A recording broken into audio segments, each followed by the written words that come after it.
নমস্কার বন্ধুরা, welcome to হুদাতি sports. তো এই ভিডিওতে মূলত মোহনবাগানের সঙ্গে পাঞ্জাবের যে ম্যাচ ছিল তা নিয়ে কথা হবে এবং ইস্টবেঙ্গল নতুন বিদেশি নিয়েছে সেই নিয়ে কথা হবে। তো ভিডিওটি শেষ পর্যন্ত দেখতে থাকুন। জেমি ম্যাকলারেনের জোড়া ফলা, লিস্টন কোলাসোর পারফেক্ট শট, গ্রেগ স্টুয়ার্টের দুরন্ত আক্রমণ এবং বিশাল কাইতের ক্লিন শিট। ঘরের মাঠে পাঞ্জাবের বিরুদ্ধে এই হলো মোহনবাগানের রিপোর্ট কার্ড। বুধবার প্রত্যাশিতভাবেই ম্যাকলারেনকে সামনে রেখে দল সাজিয়েছিলেন বাগান কোচ মলিনা। ঠিক তার পিছনে স্টুয়ার্ট। এদিন কামিন্সকে প্রথম একাদশে রাখেননি Bagan coach Molina. Tom Aldred, Apuia, Thapa না থাকলেও যে মোহনবাগানের শক্তিতে ক্ষয় ধরে না সেটাই প্রমাণ করে দিল এদিনের টিম গেম। শুরু থেকেই পাঞ্জাবকে চাপে রাখার চেষ্টা করে মোহনবাগান। স্টুয়ার্টের জোড়া আক্রমণ শক্ত হাতে প্রতিহত করেন রবি কুমার। লিস্টনের নিশ্চিত গোলও আটকে দেন পাঞ্জাব গোলকিপার। সেজন্যই প্রথমার্ধে গোলমুখ খুলতে ব্যর্থ হয় মোহনবাগান। দ্বিতীয়ার্ধে দুই দলেই মুহুর্মুহু আক্রমণ শানায়। পাঞ্জাবের নিশ্চিত গোল বারে লেগে ফিরে আসে। বাকি কৃতিত্ব সেই কাইতের। তার বিশাল হাতেই এবারও ক্লিনশিট মোহনবাগানের।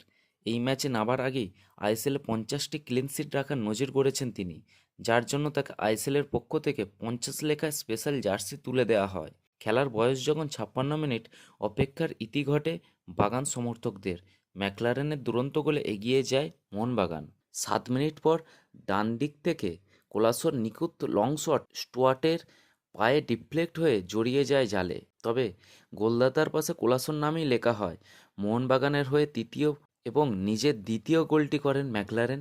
20 ম্যাচে 46 পয়েন্ট নিয়ে টানা পঞ্চমবার সুপার সিক্সের টিকিট পাকা করে ফেলল মোহনবাগান। সেই সঙ্গে লিগ শিল্ড জয়ের দৌড়ে আরও এক ধাপ এগিয়ে গেল মলিনা ব্রিগেড। অন্যদিকে নতুন বিদেশি হিসেবে ক্যামেরুনের রাফায়েল মেসি বাউলিকে সই করালো ইস্টবেঙ্গল। বুধবার সন্ধ্যায় আনুষ্ঠানিক বিবৃতিতে সে কথা ঘোষণা করে দেওয়া হলো। মরশুমের শেষ পর্যন্ত তার সঙ্গে চুক্তি করা হয়েছে। এর আগে তিনি 19-20 মরশুমে কেরলের হয়ে খেলেছিলেন এবং 17টি ম্যাচে 8টি গোলও করেছিলেন।